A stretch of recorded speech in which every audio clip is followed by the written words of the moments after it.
দাবিতে আমাদের এই মিছিল।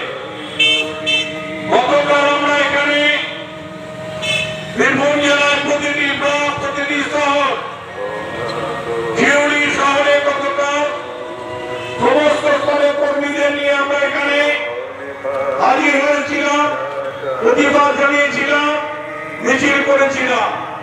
ব্লক স্তরে শিউড়ি ৮ নম্বরে হয়েছে। আজকের প্রতিবাদ হচ্ছে মহিলাদের প্রতিবাদ।